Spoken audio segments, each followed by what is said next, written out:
L'interview découverte d'Europe 1. Caroline Roux, vous recevez ce matin un mathématicien brillant, mais qui s'intéresse aussi à beaucoup d'autres choses. Son nom, Cédric Villani. Bonjour Cédric Villani. Bonjour Caroline Roux. Dans votre livre, Les coulisses de la création, on apprend que vous dormez entre 0 et 7 heures par nuit, que vous teniez le bar dans les booms dans les années 80. On mesure votre passion pour les maths, la musique.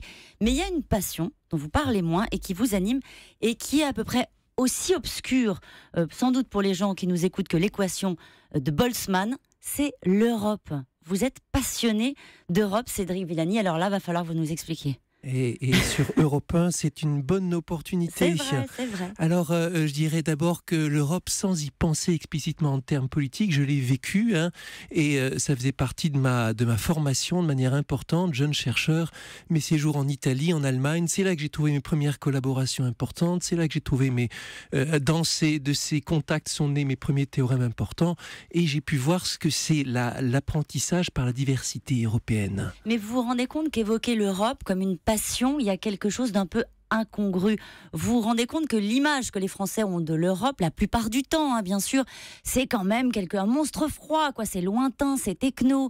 Vous pensez que vous pouvez arriver à nous faire rêver avec l'Europe ?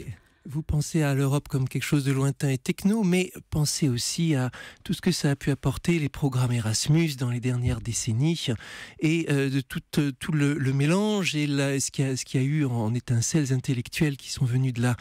Pensez aussi à la façon dont le CERN nous a fait rêver. Le CERN, techniquement, c'est pas la communauté européenne, c'est basé en Suisse, mais ça a été construit à partir d'une volonté fédéraliste, et c'est le plus grand laboratoire de physique fondamentale du monde. Sur son créneau, ils ont fait ce que personne d'autre n'a fait.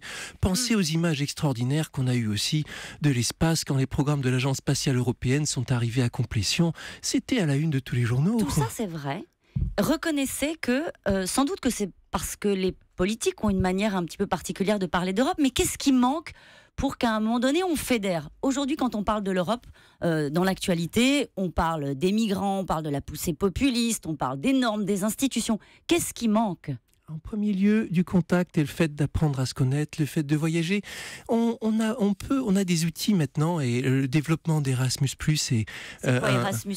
Erasmus+, un programme consolidé, élargi pour Erasmus. C'est pas seulement les étudiants, ce sont beaucoup d'autres métiers, des gens qui vont pouvoir se former.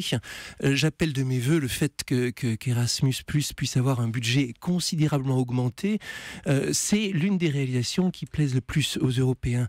Et puis, des fois, c'est juste la rencontre. J'ai fait partie de la première promotion de jeunes leaders européens organisée par le think tank Europa Nova et les amis de Friends of Europe, et rencontrer des jeunes qui, chacun dans leur domaine, étaient spécialistes de sujets différents, venant d'un peu partout en Europe. C'était une expérience considérable. Donc en fait, vous dites aux gens qui nous écoutent, voyagez, allez à la rencontre les uns des autres et devenez européens. Je ne sais pas si ça suffira, mais en tout cas, c'est dit. Est-ce que vous connaissez Danny Cohn-Bendit? Parce qu'on c'était avec lui qu'il faut organiser une rencontre. J'ai déjà discuté avec Danny plusieurs fois, et c'est très bon de l'avoir dans un débat. Il vous met de l'animation, c'est le débat avec qu'est-ce qu'on va dire, c'est animé, c'est joyeux, et de la passion, bien sûr. Ça fait partie de sa vie, l'Europe, et de la nôtre aussi. Cédric Villani, dans une interview, vous avez dit que vous voudriez ressembler à Actarus. Alors nous, autour de la table ici, ça nous parle Actarus parce que c'était Goldorak, c'est le prince de l'espace,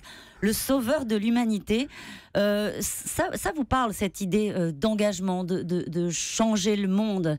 Ça fait partie de votre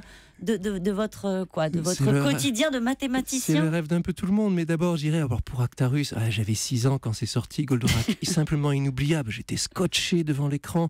Vous aussi, Thomas. Voilà. Ensuite, je dirais que changer le monde en mathématiques, on sait. C'est pas un mathématicien qui va changer le monde, mais l'ensemble des mathématiciens est en train de changer le monde, à tel point que plusieurs fois ces dernières années, mathématicien a été classé en numéro 1 comme métier de l'avenir par des organisations spécialisées dans l'observation du marché du travail. Et il y a beaucoup d'enjeux importants actuellement sur le fait de témoigner, sur le fait de montrer la discipline, montrer ce qui se fait. Les mathématiques ou l'engagement politique. On vous a vu aux côtés d'Anne Hidalgo, aux côtés de Gérard Collomb à Lyon. Est-ce que la politique, c'est encore un moyen de changer le monde ? politique est encore un moyen de changer le monde quand elle est portée par des gens qui, avant tout, ont certains idéaux et ne sont pas marqués politiquement dans un parti trop. Il m'est arrivé de soutenir des candidats, mais je n'appartiens à aucun parti. Et ce sont des démarches rares pour moi, le fait de m'engager politiquement. À l'échelle nationale, en tout cas, je compte bien continuer l'engagement sur les thèmes européens, en particulier pour évoquer, en particulier pour parler de ce que peut être la construction d'une belle grande Europe bien organisée. Et il y a un engagement que vous portez, en tout cas une belle idée que vous portez, c'est les JO 2024 ? Presque. Expo de France 2025, c'est celui pour lequel... Mais ne vous inquiétez pas, il y a une rivalité entre les deux. Nous, on a fait le choix des JO.